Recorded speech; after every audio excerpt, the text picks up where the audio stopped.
Welcome, everyone, to I So Appreciate You, a raw, funny, and uniquely insightful podcast about the issues and opportunities we all face as values-based leaders and humans. I'm Nadege. And I'm Melanie. We're colleagues at the St. Paul and Minnesota Foundation, and we're friends. When we get together, our conversations can go anywhere, especially when bringing a friend or two along for the ride. So we're inviting you to join us and some incredible guests as we explore the challenges and triumphs of people shaking up our community for the better. Welcome back, everyone. We are super excited to kick off today with our special guest, Jamie Millard. Jamie, Nadege and I have been waiting for this day for a long time. We're so excited for the interview, and we might need a couple of hours. So with that said, how are you doing today? Thank you, Melanie. I'm doing well, and I am equally very excited to be here and agree we might need a few hours. Okay. All right. All right. Audience, listen in, because we're going to be here for a while. Buckle up, get some popcorn. That's right. Buckle up. Yeah. Get your notebook. Exactly. It's gonna be a great episode. But before we jump in, just want to let our listeners know a tiny bit about you. We're going to dig in more, of course, throughout this episode. But you are the executive director of Pollen. And Pollen is a media and arts nonprofit that does some pretty cool and beautiful storytelling focused on narrative change. In your tenure at Pollen, you've literally taken it from sort of a baby to this really thriving organization. And we're very excited to learn a little bit more about Pollen, too. I also want to say that you're an incredible thought leader and influencer in terms of workplace culture.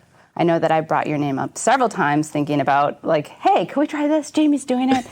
And finally, I must mention, and anyone who follows you on social media knows that you literally have the most beautiful children in the world. They are really special little beings. So thank you for being with us here today. We're super excited to chat with you. Oh, thank you, Melanie. I'm glad this is a podcast, so everybody can't see me blushing. Aww. That was a beautiful intro. Thank you. All right. Well, before we dive right in, I know you've listened to our podcast, so you know we have to do the 3 quick questions. Yeah, I'm ready. All right. Here we go. Cider or hot chocolate? Oh, cider.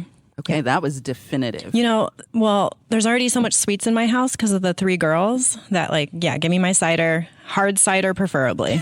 Fair enough. All right. Hiking or sitting by the fire? I'd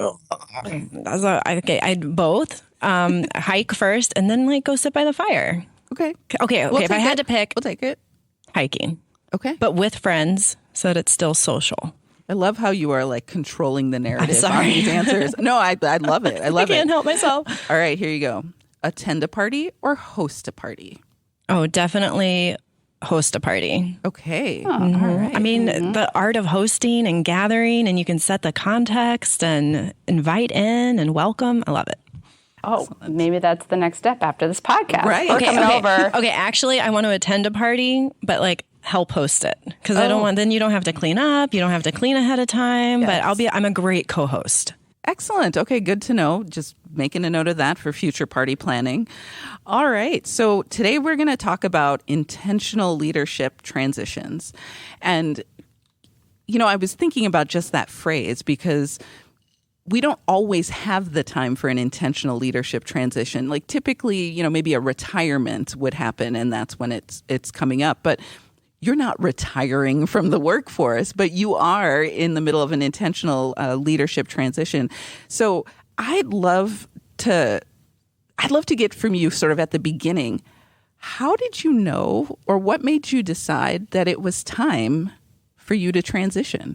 You know, I so agree with what you're saying about oftentimes with leadership transition, you don't, you know, it happens spontaneously or without the planfulness that Pollen has been gifted in our process. But you can always be intentionally fostering a culture of transition. You know, if you're a supervisor and you have a team, how are you always talking to your team about their growth and what they want next and that they might not always be at that organization? And so for yourself as the executive director or CEO or president or, you know, that top role, how are you also being honest with yourself that you might not always be in that role? The organization might not always need you in that role. And you can be intentionally building a culture that nurtures and fosters transparent, healthy, healing, loving transition. And that's been Pollen's mindset for a very long time, even from our founding. Lars Leafblad is our founder.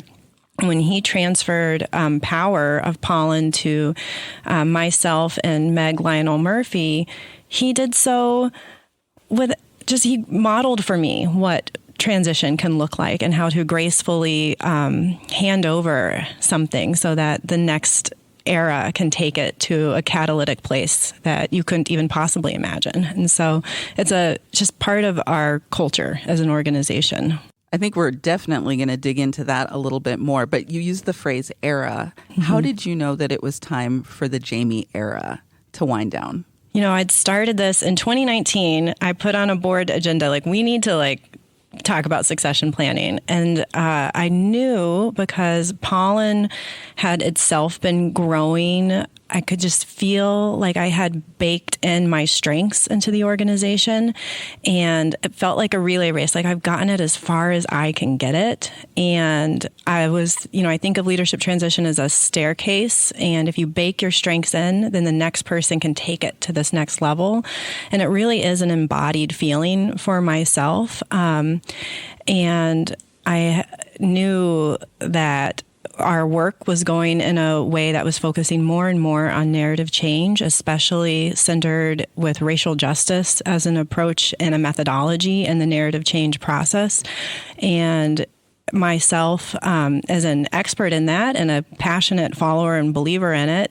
And I'm also aware of my positional power as a white woman leading the organization in a direction that I could feel in my body wasn't aligned with the values of lived experience reflection that the organization was practicing and modeling in all parts of our work. And knew the potential for the organization if we could align both a leader who has the expertise and nurturing power of narrative change and also the lived experience and commitment to racial justice within their own identity reflection. So that was a very beginning indicator that was this is what's right for the organization. And then in addition to that, there's also what's right for me personally. And I was ready to grow. I was ready to be uncomfortable. Pollen is a dream job. I love Pollen. I love everything about it. It's creative. It's fulfilling the community. But I wanted to be challenged in really unexpected ways. And so I just knew I was ready. I thought we would kick the process off. I was actually researching for this podcast and found an old timeline. And I had the transition kicking off in March of 2020. I'm sorry, I don't mean to laugh, but so that didn't happen, and so yeah. Jamie, so much of what you just said. I'm writing down these words, and one I wanted to just pick on for a second is this transparency, because I think a lot of really big corporations, let's say, behind the scenes, they're planning and plotting and thinking about their bottom line with that transition, but they're not always transparent about it.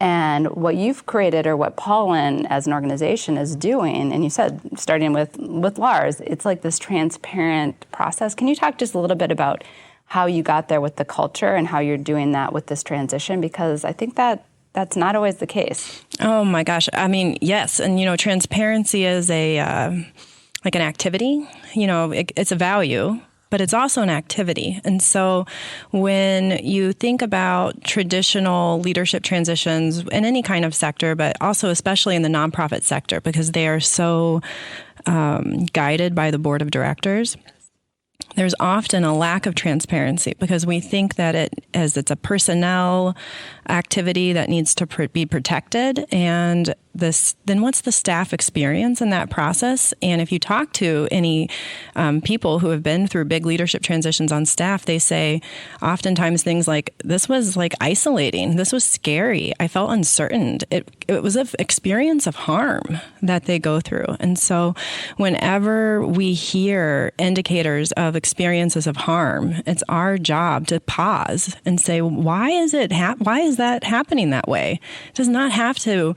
We don't have to go through a process that is going to cause people to feel more harm. How can a process actually nurture? How can a process heal? And transparency is one of the things that invites people in to feel included, to feel seen, to feel motivated and energized. And also staff have a really like incredible insights to add to the like they're there every day. Absolutely. They know the work Absolutely. better than anybody. Their point of view should be centered. So transparency, it's critical, and it's even important. Like we're sharing about our process. We're not done with the leadership transition yet, and we wanted to announce my leadership transition while we're in the thick of it, so that we can share, so that we can then also not only model transparency internally, but also externally, so that we can invite community in and we can be part of a healing for the organization. So much transition is connected around disconnection, right. loss. And how can leadership transition instead be about nurturing, healing, and deepening connection? Can I just bookmark one thing you said about you're also doing storytelling through this process. Right. I mean, Yep. you've produced already beautiful content. You shared with the community what you're going through. And I do think it's allowing for a learning moment for other organizations to follow this, because I think sometimes people have in their mind, they want to be intentional, but there's self-preservation too that often comes up. And so this is a way you can do it, both, honoring yourself in your journey, but also the organization. Yeah. I mean, we're not going to not make content. It's Pollen, Yeah, we're going to tell a exactly. story. Yeah. You're doing your thing. There's so much to share here. And I think it's really important for me in our sharing. It's important to our team that, this whole time we've been trying to analyze, how do we not follow best practice, but how do we follow what's best for Pollen? And that's a quote from Damon Scholholm, our vice chair, who started to see this pattern, that we question best practice to do what's best for Pollen. And I don't want any of this sharing to come off as a new best practice. That's not what we're saying. This is what worked for us and how we were able to listen to our felt senses to discover what's best for us, and how can you in your organization listen to yourself to find a way that's best for you and your organization's values. I think that's really great. And I'd love to get into the nuts and bolts a little bit of how you got there, but I'm going to do like a reality check. You guys have produced great content. We've talked about this a little bit, but like it can't possibly have been smooth all the way along. That's where I'm like, how many hours do we have to talk? And so, I'd love to have you lift up maybe in the process, where were some moments of, tension or just, challenging growth? Yeah, I think there's been so much tension actually in our process, which to me is always a sign of really healthy org culture, because then you can tell you have a safe space where people feel a sense of belonging and safety if they can voice, hey, this doesn't seem right, and we definitely have that at Pollen. And we started off, where we are now is very different than where we started, because we started in a place where I think a lot of organizations start, especially nonprofits. We had our staff being Pollen, we went in and we were like, we're going to do this in a different way. No one's ever done this before. We're going to do a staff-led process, and the board can be a part of it. The board can have some input. And the board said, this is going to be a board-led process, and we will have a lot of staff input. And we had to say, oh, hold up. We are actually not aligned. And it caught all of us by surprise, because Pollen is an organization where if we're going to be dismantling harmful narratives in our work, then we're constantly trying to dismantle harmful narratives internally, culturally, as an organization. And we thought that this would just be easy. And so we had to go through, pretty much all of 2020, the end of 2020, early 2021. We've been doing this for over 2 years, this process. And so it was getting aligned and building trust and we already started from a place of high trust between staff and board, but we had to recognize that we were not aligned. We had to recognize that there's different opinions, that there's different point of views, that there is tension, and we had to work through that, and we had to get to a place of shared values. And once we got to that place, once we were able to say like, whoa, we actually really do agree on these values, then we started to move pretty quickly, and we started to design a system that worked for everybody. And one of the tactical things that we did was we created, and this isn't revolutionary, but we created a working group, a leadership transition working group that was made up of 4 staff members and 3 board members. And we agreed that that body would hold the decision-making and the responsibility of a shared collaborative effort. All staff would come to board meetings. Wow. And so, there was some parts of the process where the staff would know a decision before the board. And then there were some parts of the process where the board knew a decision before the staff. And so it was rooted in trust. But it was difficult to get there. And it took a lot of honest, hard conversations. And I'm so grateful that we went through that process of having to get aligned, because it made it, I think, on the back end so much more powerful and so much more inclusive and engaging, actually, for all of the staff and the board members. That you're talking about really, as a nonprofit leader and an organization, getting alignment with your board. And I think a lot of nonprofit leaders have that challenge sometimes of how to really optimize working with their board. And so, and that's, of course, another podcast that we could talk about. But I just want to... a whole other podcast. Other podcast. But what I'm hearing, and I just want to pull this out as kind of a key learning, is it's that maybe uncomfortable but honest conversations, and not just letting it go. You are having those tough challenges. You're bringing up where you're maybe on different pages and you're working through it together. Is that fair to say? Yeah. I mean, you have to you have to look at all the assumptions. We carry so many assumptions into any kind of process. And so we had to put all of those assumptions on the table and start pulling the threads. And so one of those assumptions that some people had really strong in their head at the beginning of this was the bylaws say that a board hires and fires the ED. The end. This is a board process. This is a board decision. And here I'm thinking, this is Pollen. We don't care about the bylaws. Well, also, why do people forget that you can amend the bylaws? You can amend the bylaws. The lawyer in me is sort of come on, folks. It's not carved in stone. I mean, I laugh at it almost because I'm like, do you know where those bylaws came from? I Googled them. I Googled a template and recommend, I'm like, this is not to come from Mount bylaw, this not. And so, although it does feel like it, though. It does, it can. And, they are important. And so to be able to say okay, that does say that. Why? Who wrote that? With what intention was designing that? And how do we open ourselves up to be able to pull that thread and imagine a different way? And, the board had a transformative process and the board members really had to work the board through this. It wasn't something that even though I was trying hard, one-on-one conversations with the board, doing what an ED does, the board had to do board-to-board work. Yeah. And, we had board members saying, look, Pollen is a narrative change organization. They're about imagining a new way. We ourselves must then imagine a new way. In it shows up in every little tiny process and practice, and it needs to also show up in this leadership transition. So we can't be beholden to the status quo. Right. What you're saying is so fascinating, and I know you prefaced it at the top that, this isn't intended to be best practices, but I think people will hear this and think, how can I do this in my organization?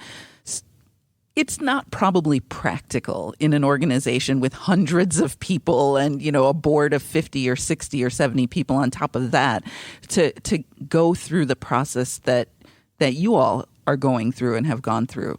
But there are probably nuggets of that can be translated. I mean, could you imagine how you might sit this on a different type of organization? Yeah. And, even though we have this transparent process, I've been thinking about, what have been some of these aspects of it that are scalable or applicable to non-pollen-like organizations. And this working group, that's a very common thing. There's search committees that are board and staff makeup. I think the process of creating that body and rest of the team had to fully say I am empowering that group to actually make this decision. And they really did. And board members abdicated their own power making to that body and to say, like, we really trust the recommendations that are coming from this group.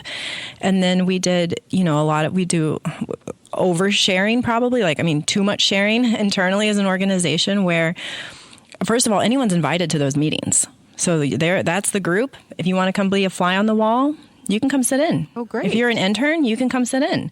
And so you can, not even just sit in, you can join in. But this is going to be the team that's there every month working on this. And then we share out lots of, oh my gosh, I was talking with another friend, Anika Ward, about this change management process and how we share the change constantly. So we are making capacity to work on this change as an organization. And part of that is sharing out. So when you think about a large scale organization, how are you using communications to foster trust and to create connection and to inform everybody at all the different steps along the way? When you're so focused on the work, you lose sight of how other people are actually quite curious as to what's going on and how much they do need to hear and how they want to hear maybe all the little things that are happening. And so you can over communicate. And that's a good thing, especially when you're going through change management. And as I was describing this to Anika, she was like, wait, are you not using change management as a euphemism here for like something bad? And I was like, no, like this has been a really healing process and a connecting process for our team. And I think the other thing that can make this really applicable and scalable, I had another person tell me that you can't communicate your way through organizational change. No. Because it's hard. And it's painful. And we even went through an org restructuring as part of this leadership transition. And so making space, I always try and ask people, like, what are you scared of in this? What are you afraid of that's in this change that we're going through? And providing that question to anybody at any seat within the organization has been one of the best ways for me to create a two-way dialogue that helps inform me. Knowing what people are afraid of and what they're scared of in a transition is some of the best information in how you can iteratively shape and improve your process. So it's not just about updates. It's about also you getting updated and how the team is feeling, how their bodies are holding the uncertainty and making sure that they have space to share about their fears. There's a lot in this process that we're talking about, which is investing people in the process. And I'm curious about the process itself, since it sounds like this is like a 2-year unfolding. You're getting the right team. You have this committee. Is there anything different about the actual recruitment, interviewing, decision-making process that you're going through in terms of that technical selection of the new person? Yes, there's probably so many different things right. I could go into. I will say that a guiding principle in this process has been about investing in our current team. And so when that is a guiding principle for a leadership transition, it changes and informs so many decisions and activities. It made it so that we first looked at, before we spend all this time, imagine yourself, you're on staff and all these conversations about this next leader and then who do we want and where are we going? And you're thinking, I'm pretty great. Not even that you want the job, but you're just like, I've been building this I've been part of building this organization. You spend so much time about this other person. Right. And so before we went there, we really looked at, and Sarah Klein, our current board chair, really encouraged this to invest in your team now. So we restructured the organization to make sure that we had promotions and key leadership positions, that we were before you invest in salary promotion usually for the next executive director but before that, let's invest in the salaries of our current team. So just making sure that people are feeling appreciated and recognized for everything that has come in the past. Transitions are often so much about looking at the future. And so we wanted to invest in our team that has gotten us here. And then I think we've also brought that mindset to even thinking about the actual tangible parts of the search. The current model for nonprofit social sector leadership transitions is called ETM, Executive Transition Model. And it was really developed in the 90s by, honestly, white consultants, white leadership consultants. And it was heavily funded and resourced by foundations who saw a great wave of resignation and retirement coming. And dependent on this model was looking to external search, doing external searches. And it created a really strong culture within the nonprofit and social sector around looking elsewhere for your next leader. There's this Mark Twain quote, an expert is someone from somewhere else. And so it's just so prominent. And there's actually, I got this great quote here in my notes from one of my favorite people who does work on this nationally, Jean Bell. She's just an incredible writer and researcher. And she says that one of the negative impacts of the ETM model is a sector failure to promote staff of color and to invest in people of color currently at organizations. And even social justice organizations or leaders of color get caught up in this model that's considered best practice. And so we wanted to, and I think this thinking for Pollen started in 2016, like a long time ago. Like this wasn't even part of the, it's not the kind of thing that has been part of our transition thinking necessarily. This idea of investing in your current team is just so strong. What I really love about what you're saying and the process is, actually, let me back up. At the top, when you talked about why it was time for you to transition, you named that, it might be time for a person of color to be in this role. And one of the things I know from conversations with friends and things like that is sometimes people of color, I'm just going to name it, Black women, sometimes Black women show up in these jobs as a new leader and they're unsupported. They're kind of thrown to the wolves. Staff has no connection because they weren't a part of the process. And it's almost like they're literally set up for failure.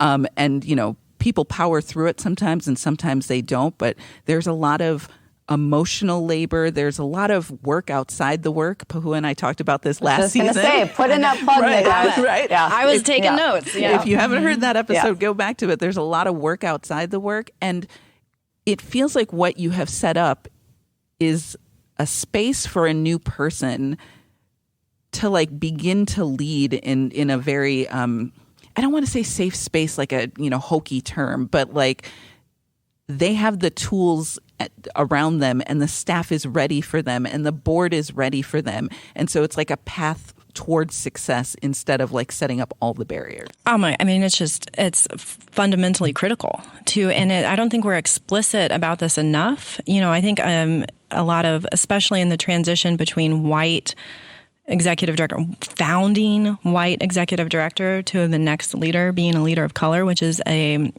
goal that a lot of these transition processes have throughout the sector, but we're not explicitly even talking about the implications of that. I've got a great resource here for the audience called the Trading Glass Ceilings for the Glass Cliff, a Race to Lead report on nonprofit executives of color. And it outlines the catastrophic impacts of the transition going from a white predecessor to a leader of color when the organizations are unprepared and aren't focused on the setting that leader up for success. And it begins so much further than before the transition. What are the direct reports identities look like? What does the organization's commitment to justice look like? So often, actually, one of the interesting facts in this report is when an organization does prioritize wanting to recruit specifically a leader of color for the top role, it's coming from an issue, a problem of justice festering in the organization. And it's unstated that they're hoping that this new leader will just boop, bibbity boppity boop, be able to solve. We'll magically fix it. This one person will come in and be able to wipe out the years, because the problem is never new. It's always festering. Yeah. And so somehow one person on their own will just get to do it. But I think we all practically know that's not how it works. No. And who wants that? Who wants that to be part of you're starting the role. You want to make relationships and get to know the staff, and you're figuring out a whole new thing. I feel like there should be casualty pay for that. If you're bringing someone in, you're so here's your comp, but also P.S. Yeah. Here's the disaster back here. Here's your disaster pay for that. What disaster pay? That's exactly what is needed. And and here's I got some more stats for you. Look at you. I know. I love my. Look at this. I love my stats. One of the things that we've been talking about too in this transition, especially in this aspect of it, is not only calling it a transition of power, but a transfer of trust. And so when you think, in this report, I was just talking about when a new white leader comes in, they report saying they feel like they have 90% of the board trust them immediately. And then for a leader of color coming into that role, they report 70% feel like, I've got the board's trust. That's a really wide gap it is. Of trust building that's needing to happen. And so what can we do to design a process that is just setting that up for success, setting that person up for success. And it starts, like I said, way before the transition, and it needs to be factored in to all sorts of decisions, even within the leadership transition. So oftentimes organizations report that DE&I efforts they have a DE&I effort plan, but there's not a specific layer of that applies to how they are approaching a leadership transition process. They just have that as an outcome goal, but it's not changing any of the activities or methodology that they are going through in the transition. So this is a great report, and I really recommend, especially for any of the white executive directors out there that are listening, that are thinking about their own transition, or boards that are responsible for a transition, how they are honestly having these candid conversations as a team about what they need to start doing now, and what are the implications that next executive director, CEO would be experiencing? I'm taking so many. I feel like I'm actually in class, and I really, really, really appreciate all this research. I think so many people need to listen to this episode, Jamie. I have to do a personal shout out because my wife Emily, who started a nonprofit, and from the beginning she's like, at some point I have got to transition this to someone who's been just as impacted in that, because this is the organization.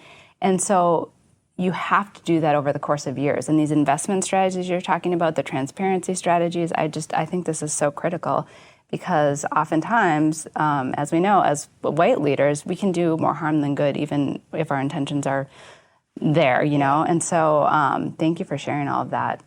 Yeah, we'd probably keep going for days here. I feel like once you all wrap up this process, this is the beginning of your own little moments where you get to break it down, oh my bit gosh. by bit. Come, please have Pollen back on next season. I was going to say, we need part two.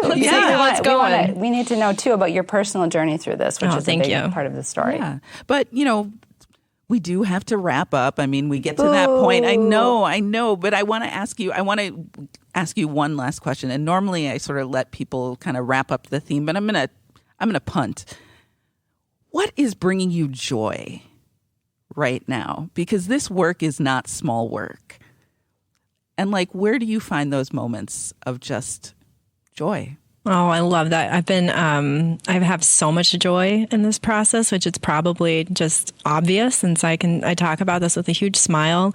I'm a person who thrives off of being in relation with other people and being in deep, authentic, meaningful connection. And when you think of a leadership transition as growing and not loss, it is an incredible exercise of connection. And so I feel more connected with my staff than I've ever felt. I feel much more connected to the board than I've ever felt. I've been surrounding myself with other executive directors. I got a whole gaggle of us who have been through the good, the bad, and the ugly of leadership transition, and hearing from them and their stories, and this collective learning that we're doing together to try and make this aspect of leadership transition more nurturing and healing than harmful. It has brought me great joy to be surrounded by all these amazing people who are also have those same ambitions. So even being here today with this kind of is very joy giving for me. So thank you for having me on. Thank you for joining us. I was going to say, you've given us much joy. You're just the thoughtful process, and you as a human, Jamie. So thank you for being here. Wow. There is so much to unpack there. And I know we say this with a lot of episodes, like we could keep talking for hours, but I honestly feel like there are books here. Yes, she didn't disappoint. I mean, we knew that this was going to be a good conversation, and it was actually very painful to cut it off. So there's a lot to boil down. What stood out to you? So I think for me, that it's one of the simplest things. Her reference to best practices. Like, I kind of want to have a slogan like F best practices, because she's right. You should be doing what is best for your organization. Best practices are a model that might give you some ideas and suggestions, but at the end of the day, why are you following a generic rule book when you have critical, real-time, live people, knowledge, information, and resources at your fingertips right within your organization? Well, Nadege, I wrote that down too. It really stood out to me, and I think partially because I don't know how many times I've Googled, what's the best practice for this? I mean, seriously, like, what's the standard operating procedure? And today, it sort of liberated me in a way to hear her talk about that, because I think, she was citing resources. Like, she's drawing upon knowledge, and we do that. I think we all do that. But I think you have to challenge those, because where are those best practices rooted? Oftentimes in white supremacy, because that's what a lot of stuff is rooted in, as we know. So it's really good to sort of deconstruct best practices. So that was definitely a high point for me. And there's so many nuggets, I think, for organizations, organizational leaders. And the other one that I wrote down was this notion of transferring trust. Yes. You're transferring power, but you're transferring trust. And if you don't do those together, right, especially with leaders of color that are going into new positions, you're not doing the organization or the person justice. Yeah. I really hope people sort of dig into this one and take from it what speaks to them. And I know we're going to share a bunch of resources, but it is really important to think critically and strategically and I want to say emotionally, and not in some whatever way, about how you make transitions, not just at the top leadership level, but across the board for key roles and all of this. I think it's applicable to so many organizations, no matter the size, no matter the role. Agreed. And just one more point, I also think for individuals. Yeah. I mean, Jamie shared not as much about her personal journey, but it has to start with an individual saying, you know what?